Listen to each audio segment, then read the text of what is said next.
Ombros e cotovelos são membros do nosso corpo que fazem movimentos repetitivos diariamente. E muitas vezes somos acometidos por dores nessas regiões. Um dos quadros mais comuns é a tendinite no ombro. Segundo a Organização Mundial da Saúde, esse problema acomete 1 a cada 100 pessoas. Outra doença é a epicondilite do cotovelo, que, de acordo com a Sociedade Brasileira de Reumatologia, atinge cerca de 3% da população brasileira. Para a gente entender dessas e outras lesões que acometem a região dos ombros e cotovelos, a gente conversa com o ortopedista Dr. Felipe Pires. Doutor, seja muito bem-vindo à nossa casa, ainda bem antes do fim do ano. Olá, Bi. Tudo bem, doutor? Tudo ótimo. Seja bem-vindo. Prazer estar aqui, estou muito feliz de falar de ombro e cotovelo, né? A gente nunca falou, não é? É verdade, doutor. E eu, depois que tive a epicondilite, comecei a prestar mais atenção nisso, que a gente é assim, né? Começa a prestar atenção depois que já não dá mais. Mas, doutor, as pessoas têm muita tensão também, né? A gente já falou um pouquinho disso. As tensões geralmente vão para essa parte de ombro, de cotovelo. Isso também prejudica, doutor? Também prejudica. A tensão muscular, a contratura muscular também é um dos fatores que inflama as regiões, como ombro, cotovelo.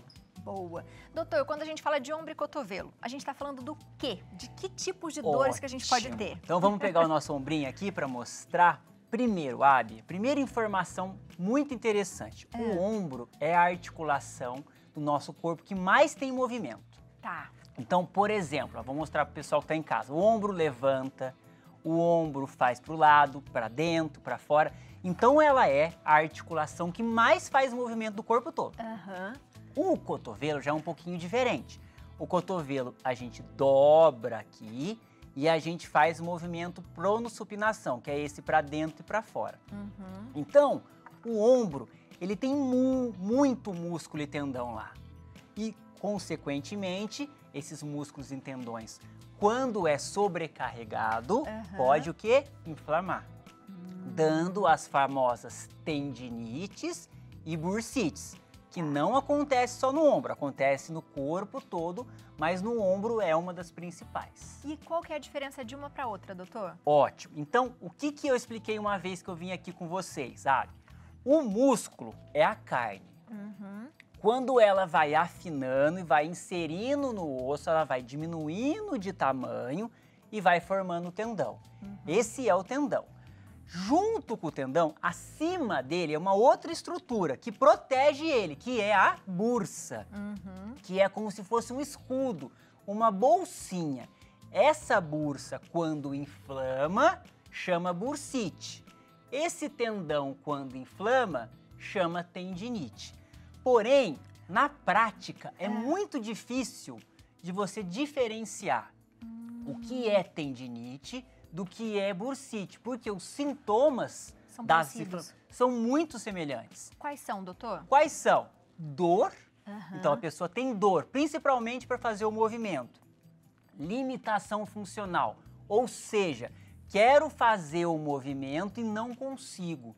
E o inchaço, que a gente chama de edema. Então essas três peculiaridades, esses três sintomas aparecem na tendinite e na bursite. E como eu vou saber qual é a diferença? Você consegue fazer alguns testes que acaba fazendo uma suspeição para mais uma inflamação ou outra, porém, para ter certeza, ou você faz um exame de imagem, que é a ultrassonografia, ultrassom, ou a ressonância magnética. E muitas vezes você tem a inflamação dos dois, porque afinal de contas, olha só, o tendão está mais aqui embaixo. A bursa está mais em cima. Como você faz o movimento repetitivo, começa a comprimir no escudo, que é a bursite. Só que você continua fazendo esse movimento. Olha que interessante essa imagem lá, ó. Então ali tem o primeiro osso, que é o acrômio. Em cima ali é a carne, o músculo e o tendão. A primeira setinha lá, a bursa. Então olha só, ele está em cima de um tendão. Qual o tendão? Que seria o tendão supraespinhoso, que faz parte do manguito rotador, que são alguns tendões que recobrem o ombro, justamente para esse ombro não sair. Senão a gente faz um quê? Um deslocamento desse ombro, que a gente chama de luxação do ombro. Então, esses tendões, eles seguram o ombro na posição para ele não escapar e poder fazer o movimento. Só que aí que é o problema. Para fazer muito movimento, ele não pode ser o quê? Rígido. Então ele também pode escapar e também pode o quê? Inflamar. Por isso que a maioria das pessoas fala, tendinite e bursite já associa com o ombro, mas também tem no cotovelo, também tem no quadril, no joelho e no pé, por exemplo. Entendi, boa, hein? E doutor, como que trata? O tratamento, então, após a gente descobrir que é a tendinite e bursite, olha que interessante, o tratamento dos dois é um pouco semelhante. Inicialmente, a gente utiliza medicamentos analgésicos, anti-inflamatórios, e após isso, o que é indicado? Ou a gente vai lá, porque quem tem tendinite e bursite, você teve no cotovelo, né? Tratou até lá na clínica com a gente, né? É um tratamento demorado. Sim. Então não existe uma coisa só, um medicamento específico que já vai resolver. Então precisa ter um pouquinho de quê? Paciência. E junto com isso a gente pode lançar a mão de quê? Fazer uma injeção de alguns medicamentos modernos, ó, lá na bursa ou no tendão, tirando a inflamação dele e também auxiliando o quê? Na regeneração. Legal. Porque um não tratamento vai acontecer o quê? Esse tendão ele inflama. Continuei fazendo esforço, não procurei o ortopedista de confiança, ele vai acontecer de romper o tendão. Ah, isso que eu ia perguntar, o que acontece? E rompendo o tendão, e aí, doutor? Romper o tendão, a gente tem que avaliar o grau dessa ruptura. Uma ruptura mais severa, por exemplo, uma ruptura completa, onde separa esse tendão, muitas vezes a gente tem que amarrar novamente esse tendão no osso. Como? Com cirurgia. Porém, hoje em dia, o que a gente consegue? Através do tratamento de onda de choque, que eu já trouxe uma vez para vocês, e através desses medicamentos de injeção, ajudar nessa regeneração desse tendão, tirando a inflamação e evitando uma cirurgia e tratando a patologia. Boa, mas aí a gente tem que evitar um monte de coisa também, né, doutor? Principalmente peso, sei lá. O peso, o esforço repetitivo. E para o ombro vale uma dica importante, ó.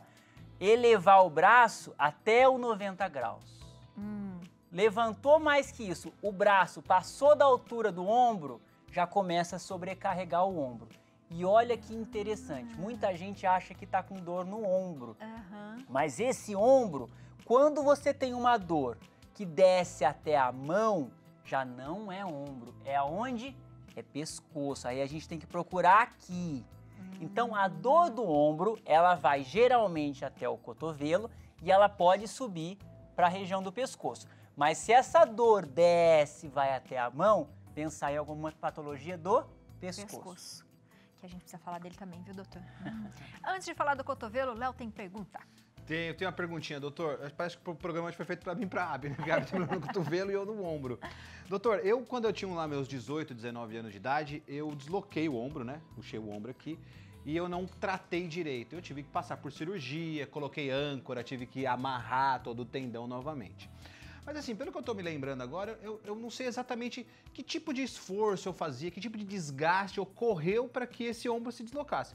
Existe algo que aconteça sem ter que fazer muito esforço, doutor? Isso é uma coisa mais assim comum hoje em dia? Porque depois que aconteceu isso comigo, eu percebi que muitas pessoas passaram por esse problema também. Isso é mais comum do que a gente imagina, doutor? O deslocamento do ombro, enfim? Ótimo, Léo. Você sempre tem bastante casos aí que você mesmo na sua vida teve, né? Parece mentira, doutor, mas é verdade. Olha só que interessante. Então, o que o Léo teve? O Léo teve uma luxação do ombro. O ombro saiu do lugar. Toma cuidado que quando as pessoas caem, por exemplo, bate só o ombro, ele não sai do lugar, as pessoas falam luxação. Não é. É contusão. Bateu, ele está no lugar, contusão. Saiu do lugar, luxação. Existem várias causas para explicar a luxação do ombro. Existem algumas que são habituais. A pessoa, por exemplo, nasceu com a hora que o ombro encosta certinho na escápula, na glenoide, ele é raso aqui. E aí, com a fraqueza da musculatura, com a fraqueza dos tendões, não coloca ele no lugar. E aí, um esforço pequeno, por exemplo, trocar uma lâmpada, vai levantar esse ombro, sai do lugar. Como também tem um trauma, um acidente de moto, também pode fazer o ombro sair do lugar, tendo a luxação. E você então tem várias causas. A idade, geralmente o mais novo tem a musculatura mais forte. Então, provavelmente teria que ser investigada a causa que o Léo teve, mas não é comum uma luxação de ombro em jovem. Diferente do idoso, que já tem essa fraqueza muscular, e aí sim, como a musculatura que segura o ombro lá está mais fraca, acontece de fazer um esforço e ele sair do lugar. Como o desequilíbrio, né? Boa. Perguntinha de Instagram. Vamos lá, Léo. Temos perguntinha para o doutor Maria Henrique Soares. Excesso de peso pode provocar tendinite no ombro? Maria, obrigado pela pergunta, viu? Maria, excelente pergunta. Com certeza a sobrecarga, o excesso de peso causa tanto a tendinite como a bursite. Porém, olha que interessante, a falta, o sedentarismo também pode causar. Então precisa achar o quê? Um equilíbrio, um meio termo. A gente sabe que fortalecendo a musculatura do ombro, melhora a tendinite. Por isso que em alguns casos, além desse tratamento, a gente indica um fortalecimento em uma academia, em um pilates ou mesmo na fisioterapia.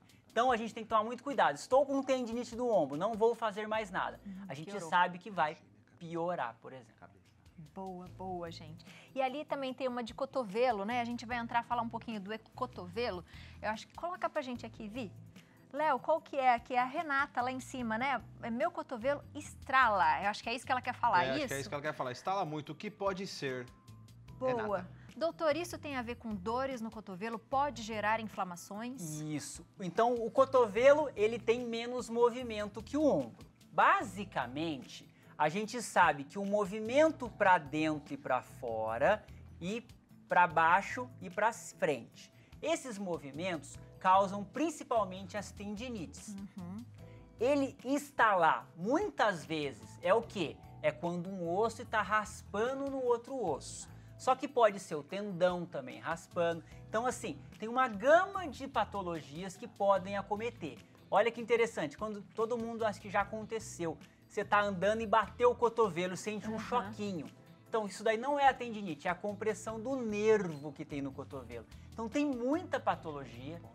Alguns casos de estalar o ombro, o cotovelo, é normal e algumas vezes está faltando algum líquido sinovial, por exemplo, pode ter uma artrose no cotovelo, pode ter alguma luxação de algum tendão. Então, assim, realmente precisa passar num ortopedista para avaliar se esse estalido que você está vendo e sentindo, ele é normal ou não, porque os dois podem acontecer. Boa. E doutor, o que é então a epicondilite? A epicondilite é a tendinite do cotovelo. Então, isso que é muito comum, porque aqui no osso do cotovelo, vamos pegar o cotovelinho aqui, Abi, para a gente mostrar. Aqui nós temos o epicôndilo, que é o nome da parte distal do osso. Então, a inflamação do epicôndilo é epicondilite. Então, nada mais é que uma tendinite no cotovelo. Você tem uma tendinite na parte, que é a epicondilite, na parte interna do cotovelo e na parte externa do cotovelo. O que é interessante é que, como toda tendinite, vale a mesma orientação em relação ao esforço repetitivo, à sobrecarga. E aí vale uma dica.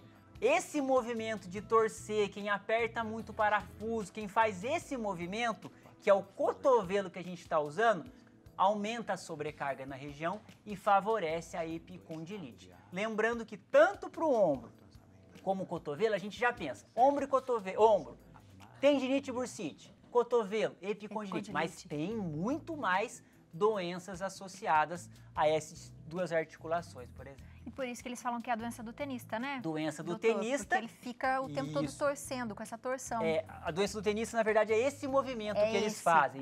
Isso. E também tem a doença do golfista, que joga golfe, que é pra cá também que ele bate. Então tem a do tenista, que é a epicondilite lateral, que a gente fala, e a do golfista, que é epicondilite medial para dentro. E aí o tratamento é o mesmo? O tratamento passa a ser o mesmo como o da tendinite. Analgésicos, anti-inflamatórios, algumas vezes ou o choque ou a aplicação de algum medicamento para revascularizar. Só que aí tem uma diferença. No cotovelo, como tem menos movimento, a minoria precisa de cirurgia, mesmo quando você rompe o cotovelo. Diferente do ombro, que tem mais movimento. Então aí está uma diferença interessante entre os dois. Boa, mas vou falar, doutor, a recuperação é lenta. É lenta. Porque a gente não para, a gente se movimenta o tempo todo, então os braços o tempo todo, é ombro, é o cotovelo, é o tempo todo, você vai pegar alguma coisa, né? Isso. Então é demorado. É demorado, né? Então precisa ter um pouco de paciência, né? E entender que não existe um tratamento imediato, agudo.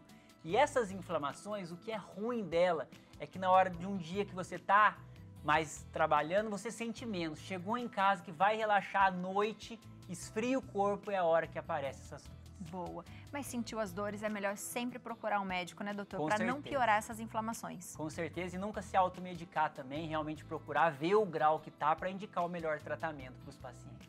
Boa, doutor. E o senhor a gente sabe que no fim do ano, as pessoas às vezes exageram um pouco, né? E quer fazer tudo com pressa, quer ir na casa de 10, 20 pessoas e cata um monte de coisa no braço. O senhor vê que tem mais traumas durante essa época de férias? Por exemplo, de cair, de deslocar ombro, coluna. Isso acontece, doutor? Acontece muito. E é uma época, por exemplo, de ceia, o chefe Léo vai se identificar bem. O pessoal cozinha lá para 15, 20 pessoas, fica na panela cozinhando. Nossa, como tem aparecido nessa época de final de ano as tendinites e as bursites. Parece muito que a pessoa lá cozinha para 20, 30 pessoas, então é complicado. E fica doendo mesmo, minha gente. Você de casa, se tem mais dúvidas, aproveita e entra em contato com o doutor, @doutordr.felipepires e o site também, doutorfelipepires.com.br. Doutor, muito obrigada pelo ano, que Deus abençoe. Obrigado, viu? Adoro estar aqui, você sabe disso, o chefe Léo, é um prazer. Amo estar aqui com vocês. Hoje uma patologia nova, né? Ombro e cotovelo. Estou muito contente de estar aqui. Até ano que vem. Obrigado. Que Deus abençoe, muito sucesso para você e beijo grande para a família linda. Para vocês também, viu? Amém. Coisa boa, minha gente.